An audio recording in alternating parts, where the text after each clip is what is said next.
Dentro das Crônicas de Gelo e Fogo, o rei Jaehaerys I é lembrado como um dos melhores, se não o melhor, rei da história de Westeros. Ele e a sua esposa, a rainha Lysane, governaram por décadas e tornaram os Sete Reinos um país mais justo, pacífico e bem estruturado, sendo basicamente o auge da casa Targaryen. Porém, isso não significa que o reinado do Jaehaerys não tenha tido problemas.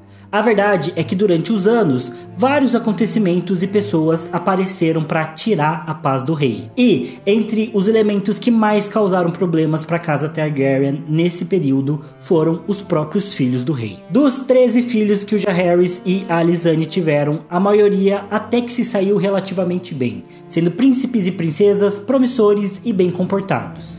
Mas alguns se destacaram por fugir desses padrões e são lembrados na história como bastante problemáticos. Em especial, a princesa que mais trouxe sofrimento para os seus pais, com certeza foi a Serra Targaryen, conhecido como a princesa promíscua ou a princesa devassa. E no vídeo de hoje é justamente sobre a história dela que a gente vai conversar. Eu sou o TH Magaldi e se você ama as Crônicas de Gelo e Fogo, Game of Thrones e House of the Dragon, já deixa seu like, se inscreve no canal e vem comigo. Bom, o nascimento da Serra já começa interessante porque ele traz uma curiosidade sobre as Crônicas de Gelo e Fogo. No livro enciclopédia O Mundo de Gelo e Fogo, a Serra é descrita como sendo a 12ª criança do rei Jaehaerys, com a rainha Lysane sendo também a 5ª filha mulher. Porém, no livro Fogo e Sangue, o Martin resolveu atualizar algumas informações e fazer certas mudanças.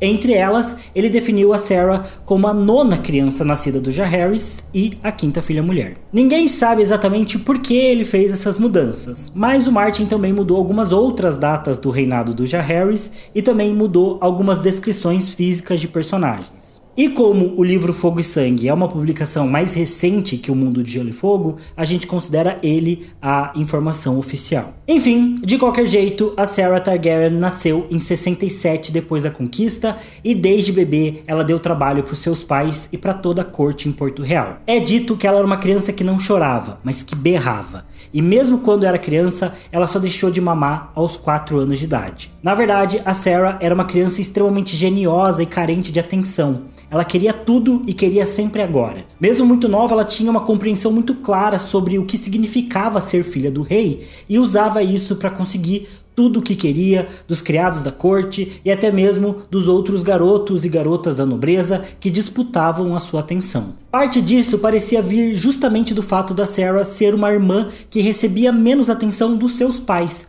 porque os seus irmãos mais velhos e herdeiros tinham mais atenção por conta das suas responsabilidades. E, por outro lado, a sua irmã Daella, por exemplo, que era a mais próxima da Serra em idade, recebia muito mais atenção dos pais por ser pequena, frágil, muito tímida e muito assustada. Parece até que ela tinha algum tipo de autismo, já que ela não conseguia se socializar direito e tinha basicamente medo de tudo. Por isso, a Serra sempre precisou tentar chamar mais atenção e disputar a atenção de todo mundo ao seu redor. Primeiro, ela fazia isso chorando muito, depois passou a exigir que seus desejos sempre fossem atendidos naquela hora, e por fim ela começou a praticar pegadinhas, tudo para chamar atenção. Ela, por exemplo, costumava colocar gatos no quarto da sua irmã dela, porque sabia que ela tinha medo dos gatinhos. E, uma vez, ela até encheu o pinico da irmã com abelhas. Ou seja, bastante aloprada e até um pouco malvada. Por fim, as suas pegadinhas começaram a focar o Tom Tonto, que era o bobo da corte da época. A Serra induziu ele uma vez a comparecer num jantar importante do rei Jaehaerys, totalmente pelado, o que causou um mal-estar enorme entre os senhores nobres presentes. E, outra vez, a Serra disse que se o bobo subisse no trono de ferro, ele se tornaria rei. Mas, sendo bastante frágil e tendo alguns tremores, o Tom Tonto se cortou inteiro ao tentar subir no trono. Esse comportamento rebelde e até cruel levou a Septã da Serra declarar que ela era uma criança maligna. Mas o Septão Barf descreveu a garota de uma forma um pouco mais pé no chão, que faz a gente entender ela um pouco melhor. Ele disse, abre aspas, ela é filha do rei e sabe muito bem disso. Criados atendem a toda e qualquer das suas necessidades, embora nem sempre com a rapidez que ela gostaria. Grandes senhores e belos cavaleiros a tratam com toda a cortesia. As damas da corte lhe prestam obediência. As meninas da mesma idade disputam umas com as outras para serem as suas amigas. Tudo isso Serra entende como um direito seu. Se fosse a primogênita do rei, ou melhor ainda, a filha única, ela seria muito satisfeita. Contudo, é a 9ª filha, com 6 irmãos vivos, mais velhos e ainda mais adorados que ela. Aemon é o futuro rei. Balon provavelmente vai ser a mão. Alyssa talvez seja tudo o que a mãe dela é e mais ainda. Vagon é mais erudito que ela. Magali é mais santa. E dela... Existe algum dia em que dela não precise ser amparada? E enquanto ela está sendo atendida, Sarah é ignorada. É uma criaturinha tão brava, dizem, que não precisa de amparo. Receio que as pessoas estejam enganadas. Todos precisam de amparo. Fecha aspas. Ainda assim, a Sarah tinha suas virtudes. Ela era muito bonita, muito inteligente e sabia usar do seu charme quando queria. Os seus irmãos mais velhos, por exemplo, e especialmente seu pai, o rei Jaehaerys, gostavam muito dela e o rei sempre atendia a todos os seus desejos. Agora, por outro lado, nenhuma irmã parecia gostar da Sarah e elas variavam do quanto cada uma detestava ela. Mas, pro bem ou pro mal, quando chegou na sua donzelice, lá pelos seus 14 anos, a Sarah era uma típica princesa da corte. Ela não tinha qualquer problema de se relacionar com outras pessoas e, mesmo nessa época, já tinha planos para se casar. Ela dizia para os seus pais que gostaria de se casar com um príncipe de Dorne ou até mesmo com um rei para lá da muralha, porque ela queria ser rainha igual a sua mãe. Porém, conforme o tempo foi passando, ela abandonou esses sonhos mais bobos. Até porque em Porto Real haviam dezenas de cavaleiros, escudeiros e outros nobres que a cortejavam, e ela logo começou a focar neles. Rapidamente, a Sarah passou a ter 3 favoritos: o Jonah Moulton, o herdeiro de Lagoa da Donzela, o ruivo Roy Connington, um rapaz de 15 anos que já era senhor do Poleiro de Grifo, e o Braxton Beesbury, conhecido como Ferroada, que era um cavaleiro de 19 anos e era considerado o melhor lanceiro da Campina e herdeiro de Bosque Mel. E a Sarah andava sempre acompanhada desses caras, o que inicialmente agradou bastante o rei, especialmente porque isso mostrava que a Sarah era diferente da irmã, a dela, que tinha tantos e tantos problemas para se relacionar. E, além disso, esse relacionamento da Sarah com esses caras também poupava o rei Jaehaerys de tentar buscar um marido para ela no reino, já que ela mesma parecia ter encontrado 3 bons pretendentes para o futuro. E, além dos rapazes, o grupinho se completava com outras 2 garotas, a Perianne Moore e a Alice Turnberry. Ambas tinham a idade da Sarah e acompanhavam a amiga em basicamente tudo. A Sarah chamava elas de Perita Bonita e Bella Berry, o que é muito mais fácil do que pronunciar os nomes delas de verdade, então obrigado, George R. R. Martin. Juntos, o grupinho de 6 estavam sempre acompanhados. Eles participavam dos banquetes juntinhos, dos torneios e até passavam tempo na corte ou em Pedra do Dragão. Aparentemente tudo ia bem, mas a rainha Alysanne tinha os seus receios quanto a esse grupinho aí formado ao redor da filha. A rainha achava as amigas da Sarah garotas bonitas, mas muito bobinhas e fúteis. Enquanto os meninos mais novos, o Moulton e o Connington, ela achava que eram rapazes muito imaturos. Mas o que ela menos gostava era do Ferroada, porque ele era manipulador, mais velho, e eles sabiam que ele já tinha tido pelo menos um bastardo lá na Campina. Porém, o rei sabia que esse grupo estava sempre acompanhado de muita gente. Eles estavam sempre rodeados de septãs, escudeiros, damas de companhia, servos, criados, o que, por conta disso, ele acreditava que eles não poderiam fazer nada de errado, já que estavam sempre sendo vigiados. Porém, nisso, o rei Jaehaerys estava muito errado. Ele subestimou completamente os adolescentes. E todo mundo que já foi adolescente sabe que estar sendo vigiado não impede você de absolutamente nada. Sempre se dá um jeito de aprontar. E bom, as complicações sobre a Sarah vieram mesmo com um episódio bem inusitado num bordel chamado Pérola Azul. Numa noite, o Moulton, o Connington e o Ferroada resolveram levar o bobo da corte, o Tom Tonto, para ser usado pelas prostitutas lá nesse bordel, o Pérola Azul. Segundo eles mesmos, seria muito engraçado ver o bobo da corte chegando nos finalmentes lá com as mulheres. Mas o bobo se assustou com a situação e fugiu, o que acabou gerando um distúrbio pelo bairro e chamou a atenção da patrulha da cidade. Quando os Mantos Dourados chegaram para ver quem era o responsável pelo bobo, o que estava acontecendo, os 3 rapazes estavam bem bêbados. Eles admitiram que tinham levado o bobo até lá para fazer essa pegadinha com eles, mas o Jonah Moulton também acabou deixando escapar que tudo isso tinha sido uma ideia da princesa Sarah.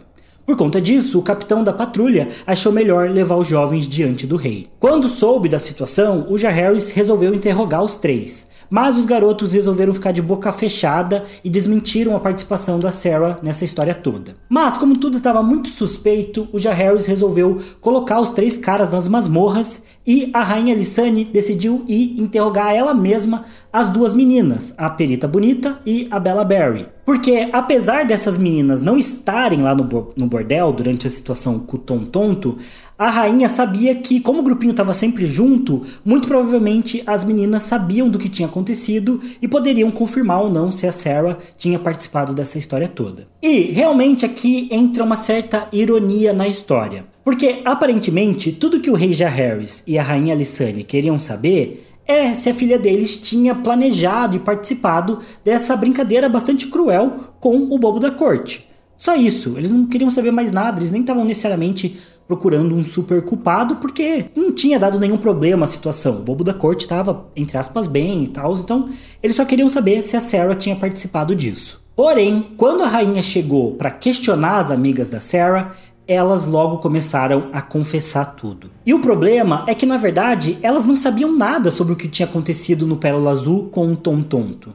Mas elas tinham outros segredos mais obscuros para revelar. Segredos mais sujos sobre a Sarah. E a rainha nem precisou forçar nada, que as garotas foram contando tudo. E como a rainha Alysanne era uma boa ouvinte, ela ficou parada e escutou. Basicamente, a Perita Bonita e a Bella Barry contaram que a Sarah tinha começado a ensinar elas como beijar. A ideia é que, se os meninos treinavam com a espada para aprender a lutar, as garotas tinham que treinar para aprender a beijar. Parece que tem um canal de fofoca.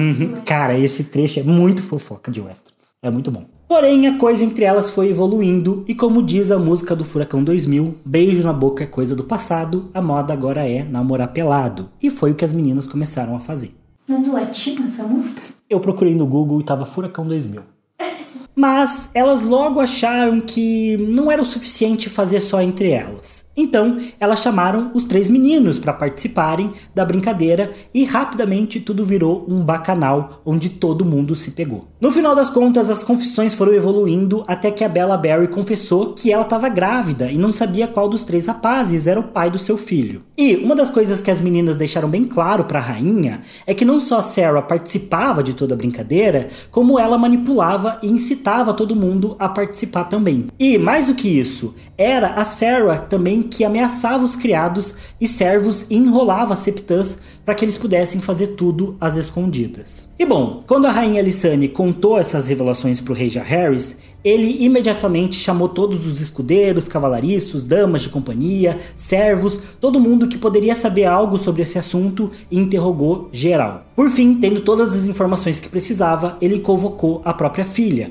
que inicialmente achou que os pais só sabiam da situação sobre o Tom Tonto. Mas a Sarah logo percebeu que a rainha Alysanne e o rei Jaehaerys tinham descoberto mais sobre os seus segredos. Inicialmente, a Sarah tentou negar, mas os pais pressionaram e então ela desmoronou. Olhem como o Septão Barf descreve essa cena da confissão aí da Sarah. Abre aspas. Ela passou de negação para indiferença, para evasivas, para contrição, para acusação, para justificação, para desafio em um período de 1 hora, fazendo pausas para rir e chorar. Ela nunca fez nada, era mentira, nunca aconteceu. Como eles podiam acreditar? Foi só uma brincadeira, foi só uma piada. Quem foi que disse? Não foi assim que aconteceu. Todo mundo gosta de beijar, ela lamentava. Perry começou, foi muito divertido. Ninguém se machucou, ninguém nunca falou que beijar era errado. Bella Barry tinha desafiado. Ela estava tão envergonhada. Balon beijava Alyssa sempre. Depois de começar, ela não sabia mais como parar. Ela estava com medo de ferroada. A mãe do céu a perdoara. Todas as meninas estavam fazendo isso. Na primeira vez, ela estava bêbada. Ela nunca quis.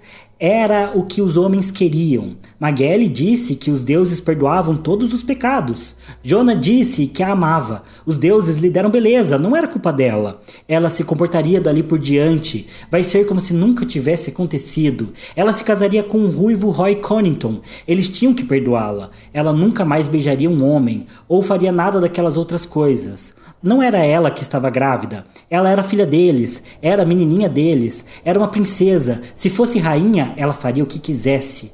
Porque eles não acreditavam. Eles nunca a amaram. Ela os odiava. Eles podiam açoitá-la se quisessem. Mas ela jamais seria uma escrava. Essa menina, ela me tirava o fôlego. Nunca em toda Westeros houve saltimbanco capaz de tamanho espetáculo. Mas, no final, ela estava exausta e assustada, e a sua máscara caiu. Fecha aspas. Bom, depois disso, quando a rainha perguntou se a Sarah tinha dado a virgindade para um dos 3 rapazes, ela respondeu, abre aspas, não, eu dei para os 3. Todos eles acham que foram o primeiro. Meninos são tão bobinhos. Fecha aspas. E, quando o rei Jaehaerys a questionou sobre o que ela achava que aconteceria dali em diante, a Sarah também respondeu, abre aspas, eu vou me casar. Por que não? Vocês se casaram com a minha idade? Eu terei um casamento e uma noite de núpcias. Mas com quem? Jonah e Roy me amam. Eu poderia ficar com um deles, mas os 2 são muito meninos. Ferroada não me ama, mas ele me faz rir e às vezes me faz gritar. Eu poderia me casar com todos os 3, por que não? Por que eu deveria ter um só marido? O Conquistador tinha 2 esposas e Maegor tinha 6 ou 8. Fecha aspas. E bom, isso foi a gota d'água para o rei. Afinal, o Maegor não tinha o apelido de cruel à toa. Vale lembrar que ele tinha matado o irmão mais velho do Jaehaerys, tinha tomado sua mãe e uma de suas irmãs como esposas forçadas e feito várias outras crueldades que o Jaehaerys nunca esqueceu. Tinha sido um grande inimigo para o Jaehaerys, o tio dele, o Maegor. Então, ver a filha se comparando a Maegor foi algo que quebrou o Jaehaerys. Ele ordenou que a filha fosse presa em seu próprio quarto e passou o dia seguinte inteiro discutindo com a sua esposa e o pequeno conselho sobre como eles deveriam proceder dali em diante. O Jaehaerys estava com muita raiva, mas a Alysanne conseguiu começar a apaziguar ele. Afinal, o Jaehaerys era o conciliador. Ele tinha perdoado inimigos piores e eventualmente poderia também perdoar a própria filha depois que ela fosse castigada, obviamente. Mas naquela mesma noite, a Sarah tentou fugir da sua punição. Ela conseguiu escapar da Fortaleza Vermelha e tentou roubar um dragão lá no Fosso dos Dragões, mas acabou sendo presa e devolvida para a Fortaleza Vermelha. Isso sim, acabou com as chances de perder um dela com seu pai. O Jaehaerys então ordenou que a Sarah fosse presa numa cela mesmo, lá numa torre. Dos seus amigos, a Perianne Moore e o Jonah Moulton foram obrigados a se casar, numa união que até acabou se provando um sucesso com o passar dos anos. Já o ruivo Roy Connington se recusou a casar com a Bella Barry porque ela estava grávida e ele achava que o filho não era dele. O Connington então foi exilado por 10 anos lá em Essos, onde acabou morrendo quase no fim da sua pena, assassinado por uma prostituta em Myr. Já a Bella Barry foi enviada para um convento em Vila Gaivota, onde ela deu à luz a um bebê ruivo. Depois ela se casou com Dunstan Prior, senhor dos Seixos, lá de uma ilha perto dos Dedos. O único que Jaehaerys não queria perdoar era o Braxton Beesbury, o Ferroada. O Jaehaerys achava que ele tinha desvirginado a sua filha e que ele era o mais manipulador do grupo. Então, o rei queria cortar a sua língua e o seu nariz, além de quebrar os seus braços e pernas. Mas ele deu a opção ao Beesbury de pedir um julgamento por combate. E foi o que ele fez, né? Já que ele era um guerreiro famoso e confiava bastante nas próprias habilidades. Mas o que o Ferroada não contava é que quem ele ia enfrentar era o próprio rei Jaehaerys. Assim, lá da janela da sua cela, presa na sua torre, a princesa Sarah foi obrigada a ver o combate, no qual o rei Jaehaerys venceu com facilidade e sem misericórdia nenhuma, matou o Beesbury com a sua espada, a Blackfyre. A Sarah, então, como punição, foi enviada para Vila Velha, junto da sua irmã Magelle, uma septã que iria se encarregar de cuidar da sua educação dali em diante. A ideia era que a Sarah se tornasse uma irmã silenciosa, mas isso nunca aconteceu. A Sarah aguentou a vida dura de uma noviça por mais ou menos 1 ano e meio, até que ela teve a oportunidade e fugiu de lá, sem deixar rastros ou vestígios. Por 1 ano ninguém soube dela, até que finalmente ela foi identificada em um bordel em Lys, trabalhando como uma prostituta vestida de noviça. A rainha Alysanne queria trazer ela de volta, mas o rei Jaehaerys proibiu. Quando Alysanne soube do paradeiro da filha, ela afirmou: "Eles transformaram nossa filha em prostituta." No que o rei respondeu: "Ela sempre foi." O Jaehaerys sabia que a Sarah estava lá por vontade própria e que ela não queria saber mais da sua família. Além disso, se a Alysanne voasse até lá para tomar uma prostituta importante de Lys, isso acabaria gerando uma situação diplomática bem complicada, já que Lys é justamente famosa por seus bordéis e casas de prazeres. Por isso, ele proibiu qualquer contato com a Sarah. Isso marcou muito o relacionamento entre o rei e a rainha, já que, para o Jaehaerys, a filha dele estava morta, enquanto a Alysanne se recusava a aceitar essa quebra de relacionamento. Especialmente no fim, quando em poucos anos o casal real perdeu quase todos os filhos que faltavam para eles, a Alysanne sentiu ainda mais necessidade de tentar se reaproximar da Sarah, mas o Jaehaerys continuava inflexível. No final das contas, a Sarah mesma prosperou muito lá em Lys e acabou falecendo em Volantis, como uma importante e infame proprietária de casa de prazeres. Durante o Conselho de 101, 3 bastardos dela apareceram para reivindicar o Trono de Ferro, embora ninguém tenha dado muita atenção para a proposta deles. Teoricamente, inclusive, a própria Sarah podia ter tentado reivindicar o Trono de Ferro e teria a pretensão mais forte pensando em linhagem direta, mas ela nem mesmo quis tentar e nem se importou. O afastamento da filha não só abateu muito a Alysanne, como também mudou bastante o Jaehaerys. Embora ele não quisesse demonstrar, é dito que ele nunca mais foi o mesmo após os acontecimentos com a filha. Inclusive, é dito que ele emagreceu muito em pouco tempo, os seus cabelos perderam brilho e ele perdeu o vigor, tanto que ele deixou de ser chamado de O Conciliador e começou a ser chamado de Velho Rei por conta da sua aparência, embora ele tivesse só os seus 50 anos. No final da vida, já acamado, também era comum que o rei Jaehaerys confundisse a jovem Alicent Hightower, achando que ela era sua filha Sarah e que ela havia retornado, deixando ainda mais claro esse ressentimento que o rei guardou no seu coração até ele morrer. E bom, essa é a história da Sarah Targaryen. Agora, 2 coisas me vêm à cabeça quando eu penso nessa personagem. A primeira delas é qual o objetivo do Martin com a história da Sarah. O porquê dele ter criado essa personagem e colocado ela na história. E a segunda coisa que me vem à cabeça é se a Sarah era realmente uma personagem ruim ou se ela foi vítima da cultura de Westeros. E eu digo isso porque inicialmente me veio a ideia da Sarah ser uma vítima. Afinal, ela estava certa em pensar que se ela fosse homem, as ações dela não teriam tido nem metade da repercussão que teve por ela ser mulher. Afinal, vamos lembrar que ela não matou ninguém, não condenou ninguém à morte, não queimou ninguém, ela simplesmente teve alguns casos com as amigas e com os amigos. Se ela fosse homem, ela podia ter tido filhos bastardos e ter escondido eles ou até mesmo ter legitimado eles sem gerar muitos problemas. Mas o fato dela ser mulher e querer explorar os seus desejos tornou ela automaticamente uma prostituta. E sim, tem esse lado porque essa é a cultura de Westeros, na qual a mulher tem um papel imposto de virtude e moralidade.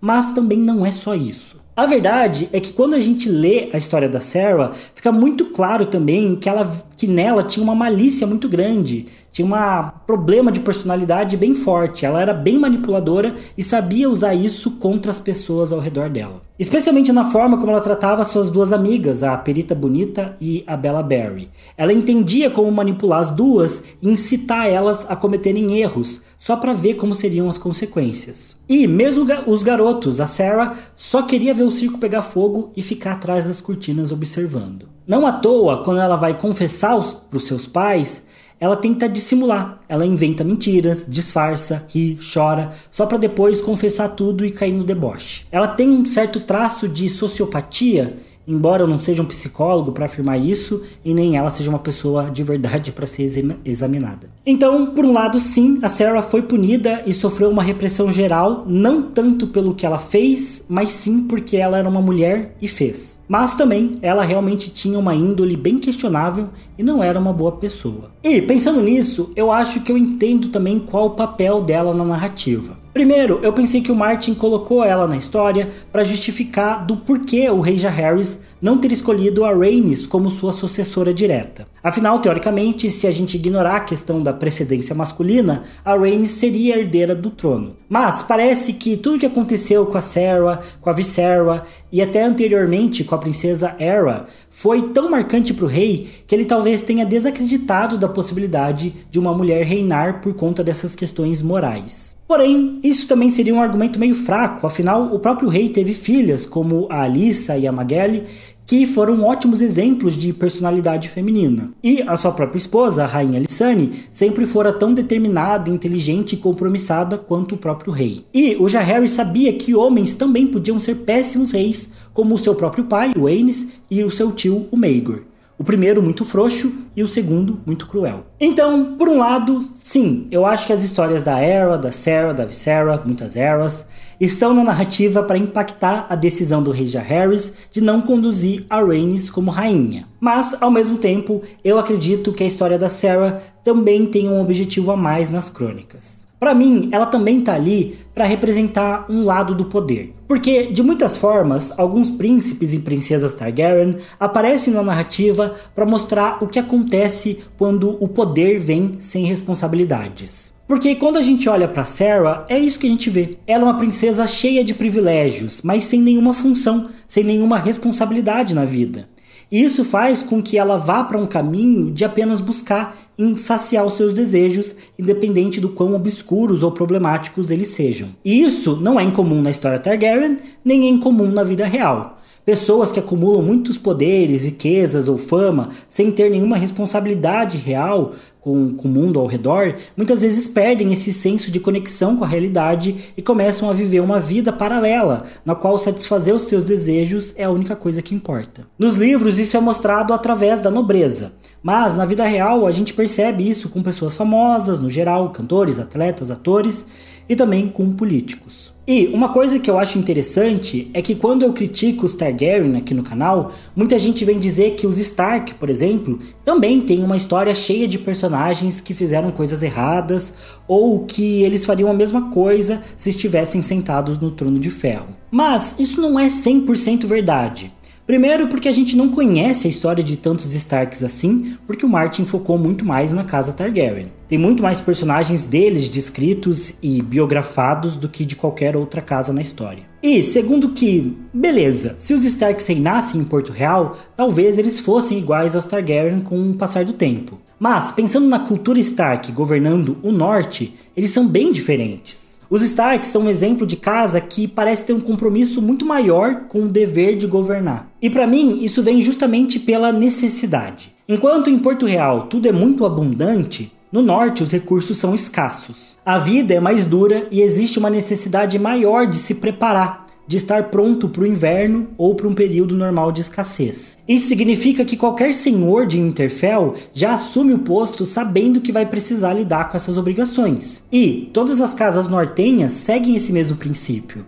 O que significa que, mesmo os filhos mais novos, se ficarem no norte, também vão precisar se preparar para o inverno, pelo menos. E também eu já falei aqui sobre a Dança dos Dragões, quando os exércitos do norte, tanto os Lobos do Inverno quanto o exército principal do Cregan Stark, eram compostos, na maioria, por filhos mais novos das casas, mesmo dos plebeus ou dos nobres, porque eles entendiam que eles não podiam ficar na casa das suas famílias, porque ia chegar o inverno e ia faltar recurso para todo mundo. Então os filhos mais novos falavam assim, beleza, eu vou embora de casa para que os meus pais não precisem me sustentar. Então tem essa noção melhor de dever, de compromisso lá no norte. Ou seja, a própria escassez ou necessidade gera um senso de responsabilidade na nobreza lá no norte que a gente não vê na corte em Porto Real. E esse tema da escassez que gera responsabilidade é muito presente em quase toda a fantasia e na ficção em muitos casos. Por exemplo, o que difere os Weasley dos Malfoy? Ambos são famílias de sangue puro no universo de Harry Potter, mas uma é muito mais consciente de que, mesmo sendo bruxos, eles não são melhores do que os outros.